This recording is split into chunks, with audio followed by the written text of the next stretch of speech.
Bismillah, assalamualaikum. Selamat datang kembali di Fakta Sejarah bagian kedua Lemah Getih dari Mayang. Ini dia selengkapnya. Konon katanya, selain karena alasan kebersihan, ada alasan gaib. Apabila setelah dari tempat sakral dan keramat, atau minimal setelah kita melihat penampakan di luar rumah, jika kita tidak membersihkan diri terlebih dahulu sebelum masuk rumah, maka sosok itu akan menjadikan kita sebagai inang, menempel seperti parasit, dan mengikuti kita kemanapun kita pergi. Itu salah satu etika dasar yang diajarkan Bapak kepadaku. Singkat cerita, setelah aku masuk rumah, aku buru-buru menemui Kang Amin, yang saat itu sudah kupastikan berada dalam kamar sholat. Aku tidak mengetuk pintu dan langsung masuk. Posisi Kang Amin saat itu duduk diam membelakangi pintu dan menghadap ke lemari yang tingginya sekitar 2,5 meter berisi perlengkapan sholat. Namun saat aku melihat ke atas lemari itu, aku mendapati ada sosok pria berjubah berwarna hitam sangat besar. Sosok itu duduk di atas lemari dan itu cukup membuatku terhenyak kaget. Namun tidak lama sosok itu menghilang. Kejadian masa kecilku satu ini cukup menjadikanku paranoid sampai usia ke-53 tahunku sekarang. Setiap kali tidur, aku sudah menjadi kebiasaanku untuk melihat ke atas lemari. Apakah ada sesuatu atau tidak? Karena jujur saja meskipun kini aku berusia 53 tahun, aku masih merasakan takut apabila ada sosok yang mengagetkan seperti itu, apalagi di kamar. Kembali pada malam itu, setelah aku melihat sosok itu hilang, aku langsung menyapa Kang Amin. Kang, sapaku terbata-bata. Tidak lama Kang Amin menoleh, kaget melihatku dalam kondisi berantakan. Ada apa, Min? Kenapa kok ketakutan? Lihat ya, kata Kang Amin. Itu barusan apa, Kang, di atas lemari? Tanyaku. Gak apa-apa, itu penjaga Kang. Kenapa? Oh, penjaganya Kang mungkin, pikirku. Kemudian aku menceritakan semua yang telah kuceritakan kepada Bapak di bawah pohon beringin itu tanpa terlewat. Setelahnya aku bertanya pada Kang Amin, tapi kenapa Bapak bilang Kang Amin tidak bisa mendengar alunan angklung itu? Tanyaku. Akang beda sama kamu, Min. Saat ini Akang sama Bapak masih berusaha buat melindungi keluarga kita, Min. Akang gak bisa jelasin apa yang terjadi sama Akang sekarang. Mungkin nanti, tapi yang pasti benar kata Bapak. Jangan sekali-kali kamu mendekati arah rumpun bambu itu. Dan jangan pernah mau menerima pemberian makanan dari Pak Dediran dan keluarganya sementara ini. Karena semua tinggal menunggu waktu, Min. Entah siapa yang menang dan siapa yang kalah. Yang jelas, yang kalah harus mati. Jelas Kang Amin. Emosinya sangat terasa. Marah, sedih, kecewa. Semua perasaan itu bisa terpancar dari sorot matanya. Begitupun aku, anak kecil yang saat itu masih berusia 10 tahun. Harus mendengar penjelasan tentang hidup dan mati. Benar-benar membuatku sangat takut. Tapi bagaimanapun, aku juga harus berdiri untuk keluargaku. 3 hari berlalu setelah kejadian malam itu, tepatnya kini di hari Selasa. Pagi hari aku bersiap-siap untuk berangkat sekolah bersama Tumi. Kami berjalan kaki, dan rute sekolah kami harus melewati rumah Pak D. Aku sengaja tidak memberitahu kejadian malam itu ke Tumi, karena aku yakin jika diberitahu justru dia akan kepo, karena memang dia anaknya sangat pemberani. Makanya aku, Bapak dan Kang Amin memilih diam, hanya memberitahu Tumi mengenai urban legend tentang bambu itu saja. Kang, kemarin ya, aku habis main sore, masa lihat Pak D bawa sesajen terus masuk ke bambu-bambu itu. Tumi menunjuk arah rumpun bambu itu. Ush, Tum, kamu ndak boleh nunjuk-nunjuk, Tum. Udah biarin aja, kamu ndak usah ikut campur. Ayo jalannya yang cepet. Lekasku menggandeng tangan Tumi. Tapi Kang, kemarin aku dengar percakapan Mbak Mi sama Mbak Ni. Mereka bahas soal suara angklung gitu. Katanya mereka dengar. Terus semua anggota keluarga dengar, tapi kenapa aku enggak ya? Waduh, aku bingung saat itu harus menjelaskan apa kepadanya. Aku hanya menjawab, itu suara dari puskesmas. Yang kamu lihat kuntilanak. Makanya jangan suka main ke sana. Puskesmas banyak demitnya. Tum, bisa-bisa kamu diculik ndak bisa pulang loh. Jelasku tanpa pikir panjang.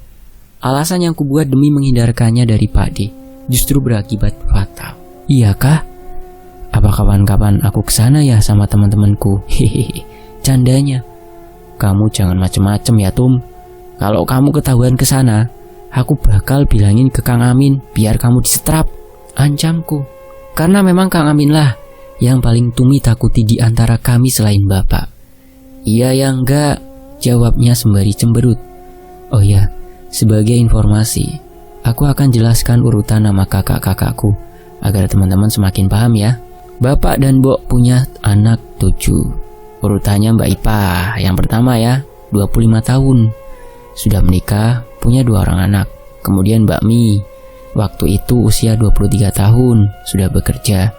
Lalu Kang Amin 20 tahun, bekerja. Mbak Ni 19 tahun, kerja. Terus Kang Salim 16 tahun, SLTA. Dulu masih zamannya SLTA ya. Dan aku, Samin, 10 tahun, masih SD saat itu.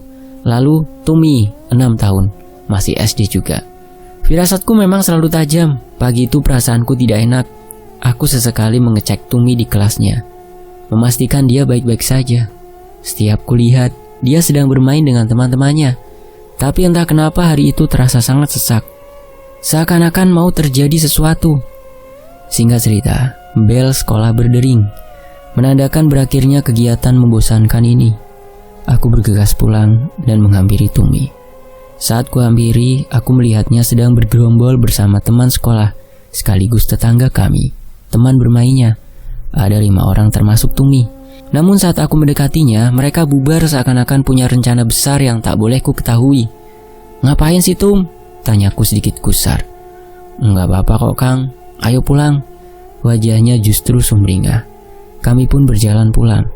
Tapi di tengah perjalanan Tumi bertanya, Kang, kata temanku kemarin sore, dia habis main kan, terus lewat rumah kita. Masa dia sore-sore maghrib lihat ada keranda terbang di atas rumah kita? Emang bener? Mak, dek. Seketika jantungku berdegup sangat kencang dan menghentikan langkah. Temanmu siapa? Mereka bisa lihat kayak Akang? Tanyaku ketakutan. Temanku 4 orang itu semuanya lihat, gak cuma 1. Jelas Tumi. Entah saat itu aku harus mempercayai perkataan 5 orang anak 6 tahun itu atau tidak. Tapi jika dikaitkan dengan firasat burukku hari ini, apa benar yang dikatakan Tumi itu? Aku ketakutan, sungguh. Bahkan Tumi bisa merasakannya saat gandenganku semakin kukuatkan pada tangan kecilnya. Kang, sakit. Akang kenapa kau gemeter? Akang nangis? Tanya Tumi. Bagaimanapun Akang bakal lindungi keluarga kita, Tum. Akang janji. Tak terasa air mataku menetes. Tumi tidak memberikan respon apapun. Sudah 15 menit perjalanan kami. Tibalah kami di rumah. Sesampainya di rumah, kami menemukan Mbak Ipah yang sedang ketakutan. Badannya gemetar hebat. Mbok ada di sampingnya untuk menenangkannya. Udah Nduk, tenang, gak apa-apa. Ada bapakmu, ada Amin juga. Insya Allah semua baik-baik saja. Sembari mengelus punggung Mbak Ipah. Aku sampai lupa mengucapkan salam. Langsung aku mendatangi bapak. Meninggalkan Tumi yang saat itu justru terpaku diam melihat Mbak Ipah terisak. Entah apa yang ada di dalam pikirannya. Aku pun merasa Tumi pasti punya rencana. Aku berlari mencari bapak di setiap sudut rumah. Namun aku tidak menemukannya. Kembali aku membulatkan niat untuk pergi ke kamar sholat. Tempat traumatis aku melihat sosok penjaga Akang. Beberapa kali juga melihat perwujudan makhluk halus yang memiliki level berbeda dari hanya sekedar pocong. Entah apa aku menyebutnya. Yang jelas, di kamar sholat yang sudah lama beralih fungsi menjadi kamar tapa bapak dan Kang Amin itu membuat siapapun yang menginjakan kakinya akan merasa segan dan takut. Kembali kubuka kamar itu dengan segala emosi yang tercampur. Tidak ada siapapun. Aku pun heran. Kenapa saat Akang Amin atau bapak tidak ada di sana, makhluk itu juga hilang? Kemudian muncul kembali apabila mereka sedang duduk berdiam diri? Sebenarnya bapak dan Kang Amin melakukan apa sih? Aku hanya berharap mereka tidak salah arah dan justru menggunakan makhluk-makhluk itu sebagai pujaan. Karena aku tidak menemukannya di kamar itu, aku langsung berlari ke arah belakang rumah. Benar saja, bapak dan Kang Amin ada di sana. Mereka sedang mengobrol, entah apa yang mereka bahas. Aku langsung bertanya dengan nafas yang terengah-engah. Pak, Kang, Mbak Ipah kenapa? Pak D berbuat apa? Kang Amin terlihat terkejut melihatku menyebut nama Pak D. Sepertinya bapak belum memberitahu kejadian malam itu pada Kang Amin, bahwa sedikit banyak aku mengetahui gelagat aneh Pak D. Bapak pun memberikan isyarat kepada Kang Amin dengan anggukan. Berarti tidak apa-apa, semua akan baik-baik saja, meskipun aku mengetahuinya. Pak D-mu kirim santet ke Mbok D, Le. Sudah 3 hari ini mbakmu merawat Mbok D. Hari-hari kemarin mbakmu hanya merawat fisik Mbok D saja, memandikan dan semacamnya. Hari ini dia berniat buat bersih-bersih rumah, karena rumah Mbok D-mu sudah sangat kotor. Saat mbakmu berniat mengganti sawal bantal Mbok D-mu, karena dia ngerasa ada yang berbau ndak sedap, dia meraba ada yang aneh dengan bantal itu. Bantal biasanya akan terasa empuk karena berisi kapuk, tapi ini terasa seperti ada benda keras di dalamnya. Dia berinisiatif untuk mencari tahu, dan kemudian merobek bantal itu. Benar, kapuk memang ada, tapi kapuk itu bercampur dengan paku, silet, bangkai hati ayam, bambu kuning, jerami dan rambut. Mbakmu shock. Dia berinisiatif kembali untuk melihat di bawah tikar tempat Mbok D-mu tidur, dan mbakmu menemukan kembang staman. Jelas bapak masih dengan emosi marahnya. Innalillahi. Pak, ini bener Pak D yang ngelakuin, Pak. Pak, apa niatan Pak D ini? Santet jenis apa Pak ini? Tanyaku ketakutan dengan buih air mata yang bercucuran. Namanya penyakit gaib, Le. Kita tidak pernah bisa mencari bukti siapa pelakunya. Tapi dengan ilmu kebatinan, seseorang bisa mengetahui pelakunya. Namun tidak semua orang bisa. Bapak dan Kang Amin tahu itu Pak D-mu. Entah apa tujuannya, tapi yang paling pasti, dia ingin Mbok D-mu mati dengan menguasai tanah miliknya. Untuk santet jenis apa, Bapak tidak tahu pasti, Le. Tapi karena mbakmu menemukan bambu kuning itu ciri khas prank sedapur. Tapi Le, Mbok D-mu tidak memiliki anak keturunan. Lalu siapa sasarannya? Bapak dan akangmu masih belum tahu. Padahal resiko pengguna ilmu santet ini juga sangat besar. Jika ia gagal sewaktu-waktu, ia sama saja menjual jiwanya sendiri pada iblis. Jelas bapak lagi. Aku menangis tak tentu. Aku tidak tahu bahwa Pak D akan setega ini pada adik perempuannya yang sebatang kara. Karena aku sudah tidak sanggup mendengarkan kalimat bapak, aku kemudian kembali untuk melihat kondisi Mbak Ipah. Mbak, di mana bambu itu? Mbak sempat bawa? Tanyaku. Enggak, Min. Mbak sempat pegang. Tangan Mbak terasa seperti terbakar saat memegangnya. Kemudian Mbak lempar entah kemana. Jelasnya masih dengan terbata-bata. Tanpa memperdulikan orang-orang sekitar, aku langsung pergi ke rumah Mbok D dengan Kang Salim. Kang Salim berniat menemani Mbok D. Namun niatku mencari keberadaan bambu itu, siapa tahu, pikirku saat itu, jika aku bisa menemukannya dan membakarnya, kutukan ini bisa hilang. Itu hanya asumsiku saja. Padahal aku tidak tahu bagaimana cara menghilangkannya. Terus aku mencari, tanpa aku sadari, Tumi juga sedang di sana. Tum, ngapain? Pergi, kataku. Aku mau nyari mainanku yang hilang, Kang. Memang, Tumi beberapa hari ini dia sering menemani Mbak Ipah jika pulang sekolah ke rumah Mbok D dan bermain di sana. Ya sudah, aku tidak berpikir yang lain-lain lagi. Aku masih mencari di berbagai sudut ruangan dalam selama 30 menit. Pencarianku tidak membuahkan hasil. Tumi pun sampai sudah menemukan mainannya dan kembali ke rumah. Namun aku masih tidak menemukan bambu itu. Aneh, kemana perginya bambu itu setelah Mbak lempar? Wallahu alam. Karena aku merasa pencarianku tak membuahkan hasil. Dengan lesu aku kembali ke rumah, memikirkan apa yang bisa kulakukan untuk membantu Kang Amin dan Bapak. Aku tidak sesakti mereka yang setauku memiliki ilmu kebatinan tingkat tinggi. Aku hanya seorang anak dengan mata batin istimewa. Jika kerasukan pun aku tidak bisa mengeluarkannya sendiri. Sebegitu lemahnya aku, sampai-sampai mau membantu melawan ilmu Pak D yang sudah bersekutu dengan iblis. Singkat cerita, sore menjelang, entah jam berapa tepatnya, aku tidak menyadari. Yang kusadari hanya sinar mentari yang semakin pudar, digantikan dengan jayanya sinar rembulan. Kondisi Mbak Ipah sudah stabil. Kami pun berkumpul di rumah Mbok D sore itu.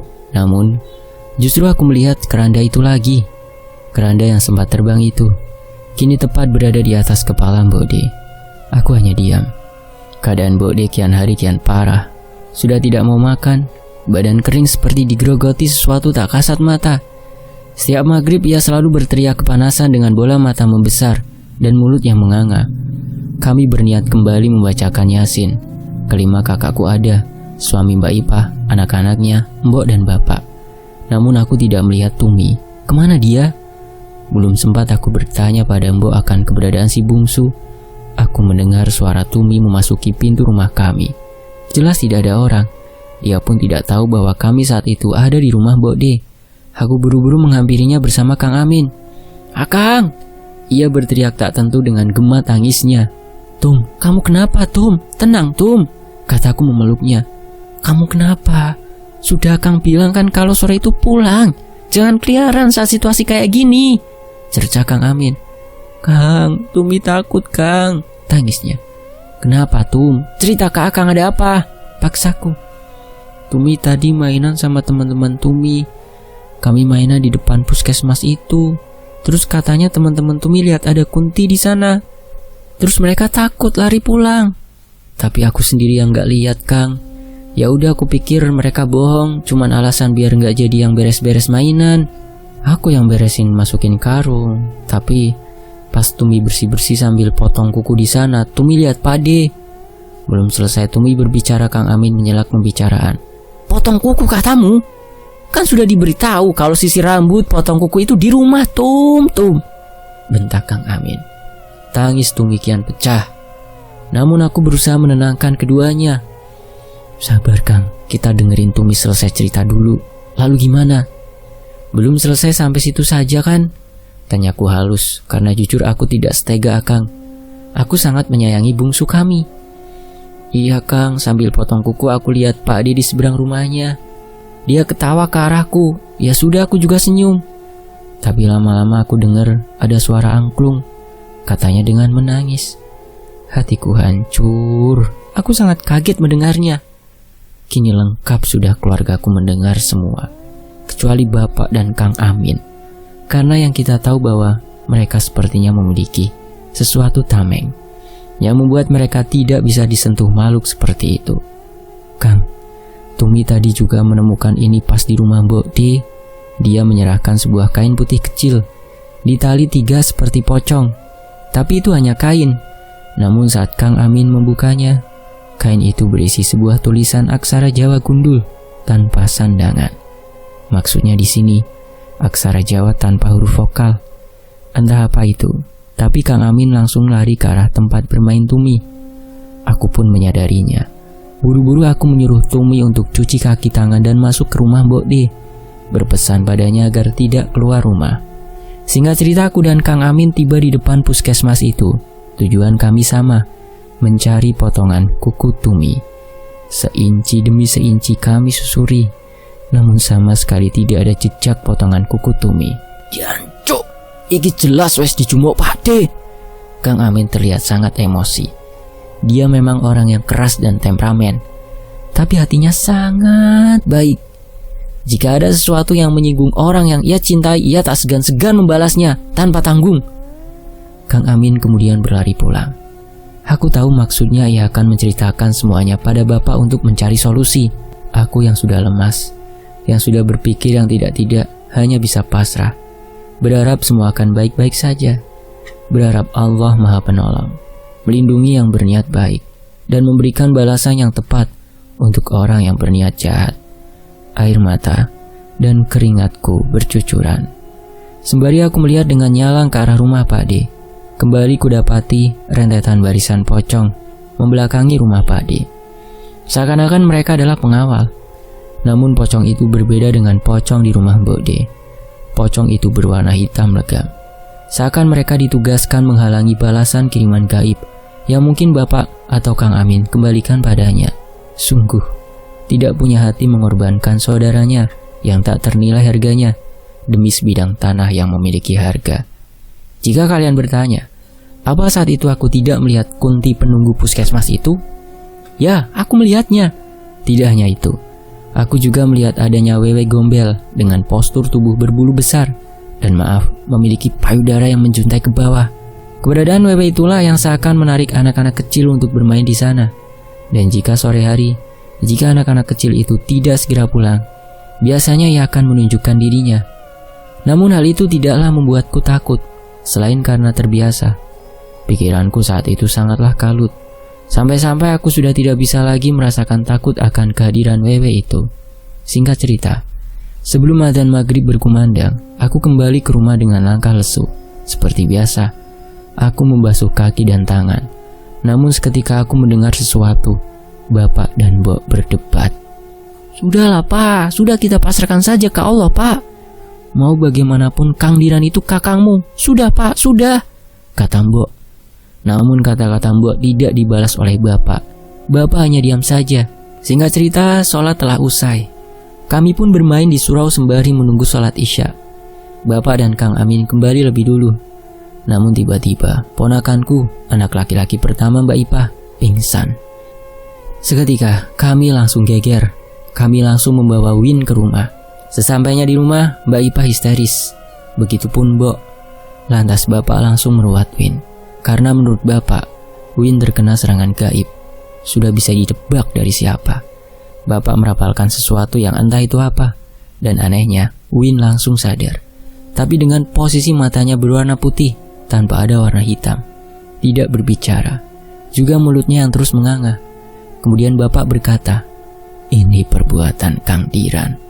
Aku yakin dia menyasar Win sebagai syarat perjanjiannya dengan iblis bambu kuning itu," kata Bapak. "Pak, gimana anakku Pak?" tangis Mbak Ipah.